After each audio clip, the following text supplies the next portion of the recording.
Enough to buy a motor car off of David many years ago, probably 10, 12 years ago now, and the gentleman, a real gentleman to deal with. Right, now we've got the little Morris pickup. We believe this started life as a van and was converted into the specification you see it now as a pickup, but all the same, very nice. And nice to see one with a proper steel body on the back as well, instead of, say, a wooden drop side. Now we've got this absolutely lovely Foden. There's not too many Foden coaches about. Many of them, I know Foden Band always used a Foden coach, but it sounds to me to have the Foden two-stroke engine in it. And that's, looking at it, it says Malcolm Sample from Sam. Oh, it is definitely the two-stroke, the Foden two-stroke engine in that from 1948. That lorry, that coach. Then we've got the Bedford. This is an early Bedford from the late 30s, I should think, maybe early 40s. 37. Oh, that's all right. That's reasonably late 30s. Beautifully turned out there, and in the name of K. Burkitt Coals Limited. You'll notice that lorry being under 3 ton. It says on the chassis, you can drive that at 30 miles an hour. At the time, anything over 3 ton, you could only drive at 20. Very rare lorry coming round now, a Vulcan. This is number 39. Powered by a Perkins diesel, this one. You can see the all-around square deal badge on the front. R.A. Morgan from Berrington, Leinster it's liveried up as, and a nice little load on the back of the International Farmall A as well. Helps keep the weight on the back axle and make these lorries drive just a little bit better. That one's from 1949. Here we have a late 40s, very early 50s Bedford coach. Bedford, big suppliers of coach chassis actually, and then they'd go to Willowbrook or somebody like that and have a body put on them. But all the Gloucestershire coaches in the 50s and 60s were Bedfords. Then we got the big J4T, which stands for Big Jaguar, believe it or not, because Jaguar at the time owned Guy Motor Company, and powered by a Gardner 180, all full of people. And as I say, Big J4T means Big Jaguar 4-wheel tractor unit. Not many of those left. Now this, I believe, is the first Scania ever sold in this country. 1966, it's been restored for many a long year in the livery of A. Hingley Limited Transport, up there Briley Hill in the Black Country. But I understand that is the first Scania ever sold in this country. And we've got an LAD cabbed Leyland, LAD standing for Leyland Albion Dodge. They all used the same cab. Quite a stylish lorry in its day, these. And the first Arctic I ever drove in my life had the same cab as that. That obviously being a little 6-wheeler tipper, that one. Then we got the Austin J4, the Ford control van.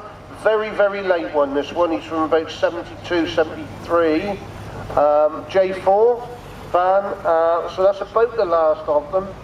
He'd be powered by a 1622 B-Series petrol engine. And we've got a delightful Model A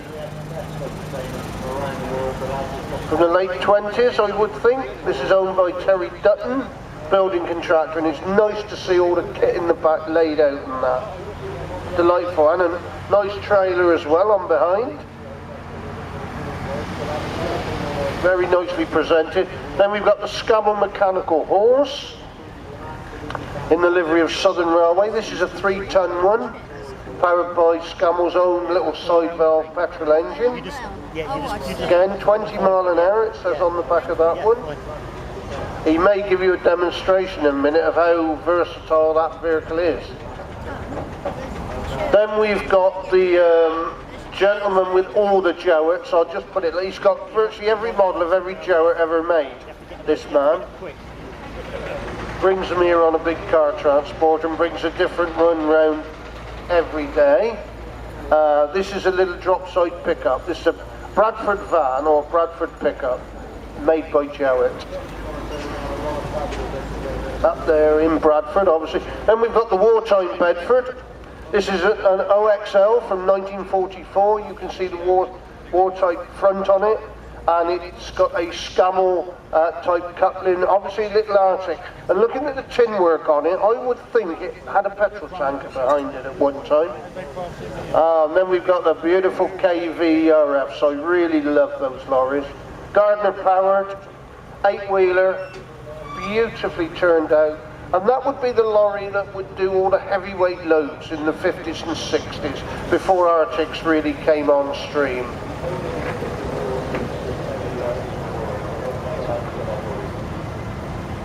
We got this Trojan here, little Trojan van, possibly powered by, it's definitely a Perkins, so it'd either be a P3 or a P4, probably a P3. Not immensely powerful, but they would plod on forever. I think I sold that gentleman a Mercury truck many years ago, if I remember rightly. Brook Bronze, of course, were big users of these little Trojans. Lovely Scammell, powered by a Gardner again. Fisher and Ludlow, of course, they were the bodybuilding division of BMC. Made all the bodies and that. Lovely little ballast truck. Scammell, of course, over there in Watford, or at least they were. This is a 120 Gardner powered ballast tractor now that I just started as an Arctic. That was probably an LV, that one. I think it's just pre-A series. Gardner, of course, big suppliers of diesel engines to ERF. And as far as I'm concerned, the Gardner's the finest oil engine in the world. I drove one of those, an Arctic unit like that, for a living. For the father of a gentleman that I know's on this site, actually. Then we've got Tractor Tommy, with his Barry's problem child, I like that. With the TK Bedford. Little turned into a little lorry for, what did you say? Oh, right, okay. Done to carry tractors, I suggest. That was from 1966. That'd be powered by a 330 Bedford diesel, that one. And we've got a particular favourite of mine, the Trader. The Trader came out, this shape Trader, came out in about 57, 58, ran through to 1966. This is a 6D, so it's got the 600 diesel engine in it, obviously more power and a lot more smoother. And a 5-speed one of these with the 600 engine is actually a joy to drive.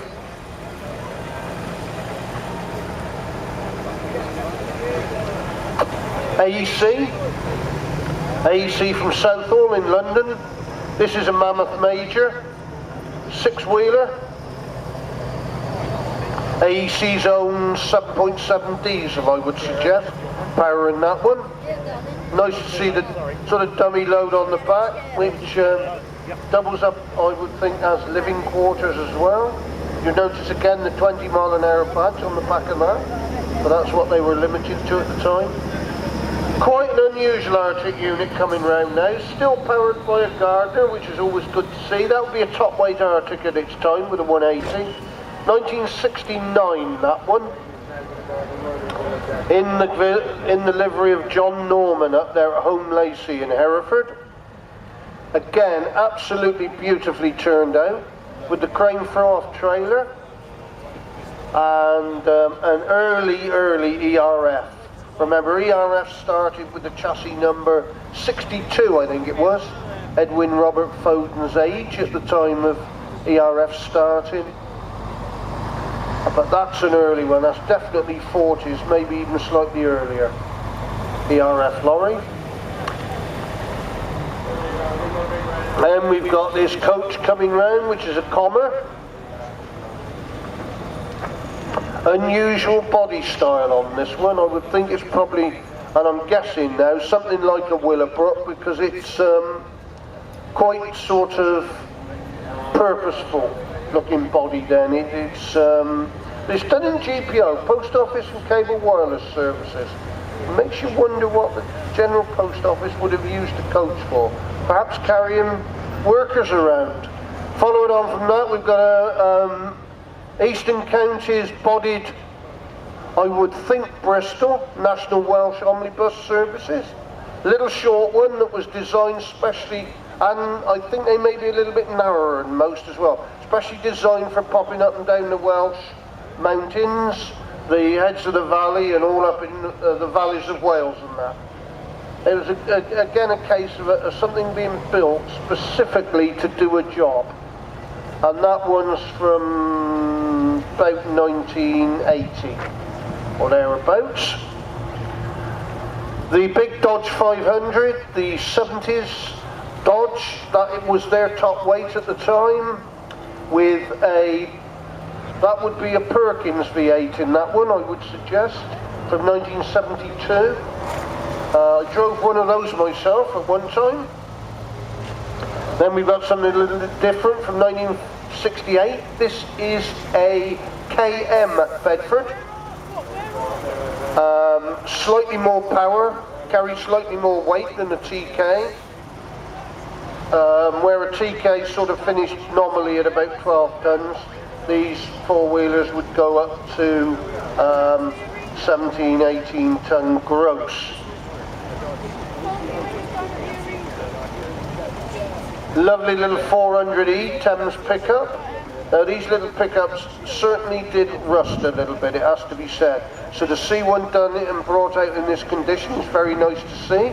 Phil Edginson, Causley there. That would have the same as the console, the Mark II console engine and gearbox and all. That was the running gear that they put on these little 400Es. Again, a nice ERF from 1972, this one. Still powered with the Gardner 180. And I repeat what I said, finest oil engine in the world. That one's got automatic chassis lubrication as well, which meant you didn't have to go around and grease it once a week. You just filled a pot up with some special grease and it did the job for you. Top weight lorry in his day, that would have carried about 18 or 19 tons, that one, making it about 30 ton gross.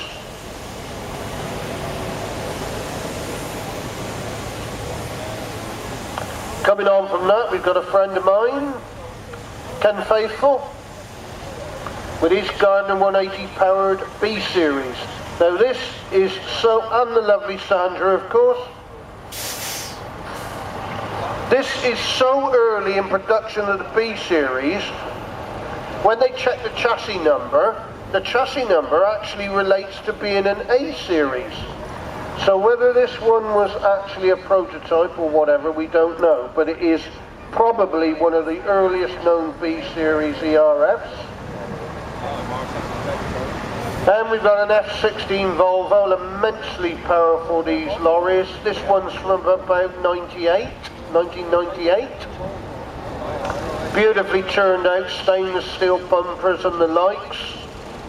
Gary Harvey, this one, from up there in Nantwich in Cheshire, with the stack and all on it. Very, very nice to see.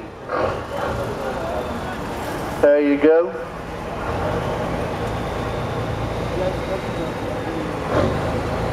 I like the registration number too, F16HGV. Delightful little 26, 27 horsepower Bedford here, from the late 40s or either very early 50s. Timmins and Son from Dudley. And this was the lorry that made most haulage companies really, just after the war, when things were starting to get back to normal and people were, you know, as it were, as I said, trying to get back going again. These little Bedford lorries, most haulage companies had a fleet of them. Very early ERF. Again, you'll notice Gardner engine, 1938 that one. Now I think ERF started in about 1934, 1935. So that really is a very early ERF. Again, you'll notice 20 mile an hour on the chassis there, because it is a fraction, just a fraction over 3 ton.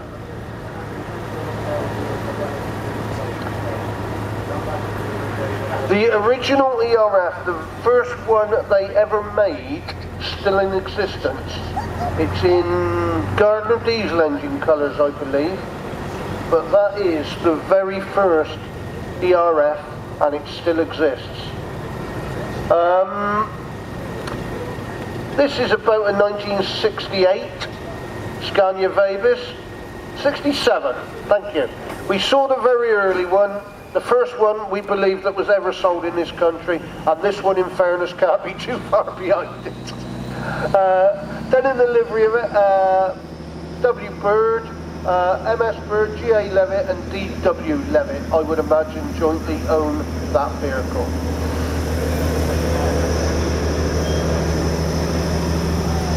Commer, with a Roots 2-stroke in it, TS2 engine, TS3, sorry. Mike Brooks owns this one from Hereford. One of the last maxi loads on the J-Reg, but still with that very distinctive sound of that Roots 2-stroke diesel, designed by the Tillin Stevens Company, hence the name TS in the title of the engine, which of course was part of Roots Group. Then we've got what I think is an A-type, though it could be a later D-type, but I think it's an A-type. Bedford coming round. Still have the 26-27 horse petrol in it. It is an A-type, it's 1953 A-type. Hi guys. Nice little load on the back, maybe he bought that at the auction, I don't know. But it's handy to have a bit of weight on the back of these lorries just to hold them down. The Mickey Mouse Foden cabbed wrecker, that was owned by a cement company, had a mixer on it, and when they decided to renew the mixer or put it on another lorry, they rebuilt that as their recovery lorry, as you see it there now. So it had 2 uses in life. Started off as a mixer, but then worked for the same company as their recovery lorry. And we got a delightful little J1 Bedford, little 3000 weight. Of course you could do 30 mile an hour with these in the day, because they were under the 3 ton weight. Again powered by that little 6-cylinder Bedford engine. And that little lorry has been coming to this show for many, many years. Beautiful Albion, the very, very early 1914, I think it is. Albion from up there in Scotland. Chain drive, Y-spoke cast wheels. I mean, that's more or less traction engine wheels on that lorry. What a delight, and nice to see it's not over-restored. Absolute delight, that Albion. Albion, as I said, up Scotland, their slogan being "Sure as the sunrise." Then we got this AEC Mercury, 28-ton gross, in the livery of Marshall's Transport at Evesham, just up the road. Big users of these. Nice to see a Ergomatic, for that was the name of that cab, in that sort of condition. They did used to get the tin worm in them, something terrible. And that would have AEC's, I suspect, AEC's own diesel in that one. Scammell coupling, that's why it's got Scammell on the front of this Bedford. Fitted with a Scammell coupling to put the little Scammell trailers on. Max speed 20, because even though the unit is less than 3 ton, once you put the trailer on it, you see, it goes over 3 ton and brings it down to that 20 mile an hour limit. Now look at this. Absolutely gorgeous, in my opinion. Totally unrestored. 2 ton 19 and 56 pounds, so you could actually do the 30 mile an hour with that. Little Foden there. Diesel, probably a Gardner in it. I'd say almost definitely a Gardner in it. But totally unrestored. How nice. Mr. and Mrs. Mills here with their Morris commercial, with the 6-cylinder Perkins put in that one. That wouldn't have been in there as standard. They may have been a 4-cylinder in some of them. but Mr. Mills put that 6-cylinder Perkins in that lorry himself. He's owned it for many a long year, regular here. Now we've got a 65 or thereabouts, Scammell Handyman. Coming round with a ballast box on the back of it, Bedford Machinery Limited. I would again suggest that one started life as a tractor unit and has been converted for ballast duties. As I said, Scammell over there at Watford. AEC again, and this is a, nice to see, original livery again, Gulf Oil Refinery, Milford Haven. So that was obviously at one time Milford Haven's, or one of Milford Haven's fire trucks. Something you really need in an oil refinery as well is a fire truck. Morris Commercial now. Delightful little lorry came in last night, this one, or a little van came in last night. Nice to see it on the artillery wheels. And it says Motor Vehicle Bodybuilders and Repairers. S.J. Colley of King's Winsford. Morris Commercial. Leyland Octopus, which means it's an 8-wheeler. And that's from the 50s. Again, top weight lorry in its day. This is before Arctics came on stream, and that lorry would have plied its trade up and down, might be going from England to Scotland up over the Shap. They were a hardy lot, lorry drivers, in those days. Leyland Leopard, quite a well-known name. They used Leopard quite a lot on their coach chassis. This is a Supreme 5, in Supreme 4 indeed, Plaxton body. It says Gary Hill on the side, Offingham, to seat 36 persons. I wonder if that is actually still tested. I think it's a Class 5 test, so I couldn't swear to it. I wonder if it's still tested to carry passengers. Quite a rare little Austin here, from the sort of mid-50s.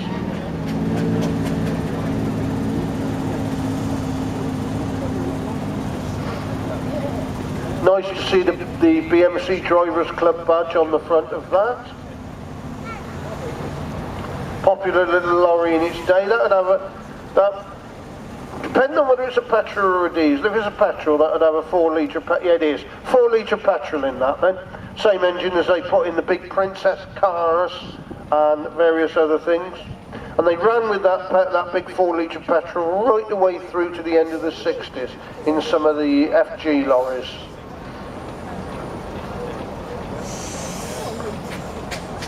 Yeah, if he's come up from Cornwall with that, that's costing a few quid. They're not the easiest on fuel, them 4-litre BMC engines. 71 here, ERF, with a Gardner oil engine. It proclaims on the front, as you would expect for a ERF of that period. Probably a David Brown gearbox as well. You've got to be, no disrespect to ladies here, but you've got to be a man to drive that sort of thing. My missus, who's got a heavy goods licence, just sat in the corner of the commentary box then and went, as I said, no offence to ladies. Nice early Leyland from the 20s. In the livery of A.A. Adams and Son. It says 425p on the side of that. I wonder if that's significant. That could be a carting. Could be a carting number. They have a cart marking thing in London once a year, and it's quite possible that that's been up to that, and that's what it's been allocated. Right, now we got Mel Vickers driving his own lorry today. His lovely lady was driving it yesterday. This is a Thames trader from the sort of mid to late, the late 40s through to the mid 50s. This is with a 4D diesel in this one. Melvin has also had this lorry quite a long time, but it's about the first year it's been liveried in his own colours. Nice little Series 1 Land Rover, course, the Series 1 Land Rover came out in 1948, and this is a very early one, probably 49, 50, something like that. Might even be a bit earlier. Series 1, obviously. Oh, nice little dog sat in the side there, smiling away. Powered probably with a 1.6, 1600 Land Rover petrol, over valve inlet, side valve exhaust. Nice Morris commercial. Of course, we all remember green grasses, and I expect the gentleman gets some ribbing over that. Yeah. Nice to see a lady driving it, by the way. Go on. Narrowboat and vehicle services, that's nice to see. Ford Transcontinental, big Cummins engine in this, I suspect. Very, very popular with the owner drivers they were. When they came out of fleet service, owner drivers bought those. Cab is the same as Burlier, Savin, various other Continental lorries. Ford borrowed the cab off them. And that really is the last top weight lorry that Ford built on their own before they got entangled with Iveco. Now then, this is lovely. Now, I wonder, is that the one that was in the... Hey, up, here we go.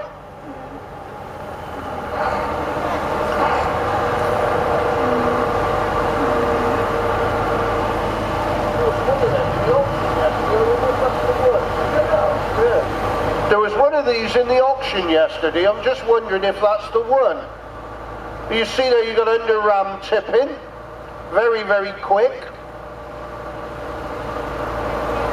That is, of course, a Foden, and Foden very, very popular for making these dump trucks.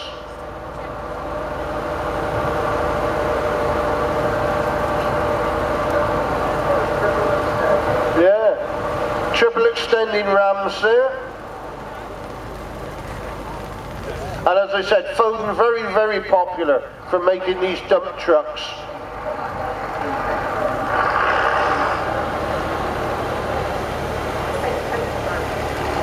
Yeah, I was going to say he does need to put the body back down before he goes out the gate, which he's obviously going to do, which is good. There was one of those in the auction yesterday. I'm just wondering if that was the one.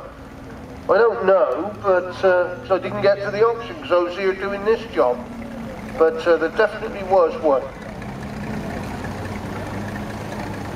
Listen to this Foden two-stroke diesel coming round now. Always beautifully presented, this lorry, in Hoovingham colours. Of course, big manufacturers of stone and gravel and stuff like that, cement. I think he's going to give us a demonstration of his tipping prowess as well. Here we go. He'll give it a rev.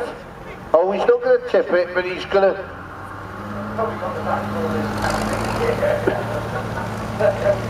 Just going to give you a demonstration of what a Foden two-stroke sounds like. Neville body on that. Beautiful sound, those two strokes.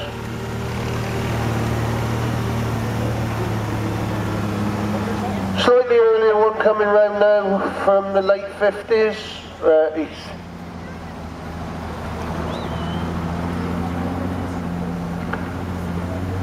Our baby, it says on the front of that, which is always very nice. No. A.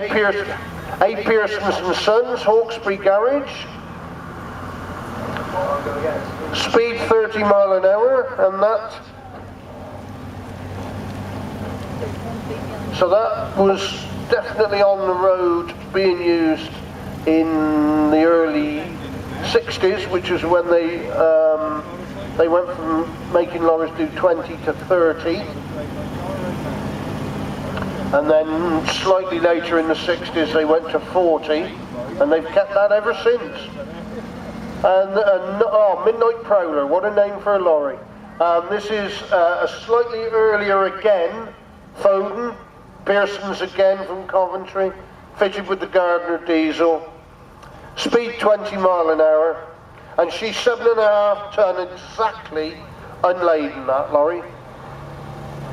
And again, that lorry would probably carry,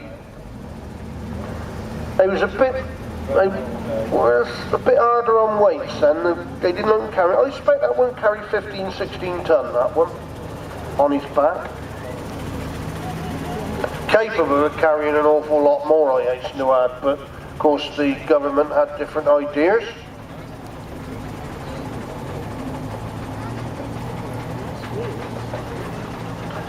Well, thank you, Mr. Oliver, Brian Oliver, for giving us that delightful parade of commercial vehicles. Some stunning examples in there, and some very unusual stuff as well, especially the early Scanias and that very, very nice unrestored foam that came round. Hey up, we've just had a cup of coffee brought to us, that's nice, thank you very much, whoever did that, we appreciate it. Is that the air ambulance? Very, very worthwhile cause. You guys going into the air ambulance last year produced for the air ambulance, which is totally funded by donations, which I think is disgusting. Yeah, I haven't done this card. Should have government money, air ambulance. I mean, I'm a motorcyclist and I might need them one day, so it's a cause I'm very, very into.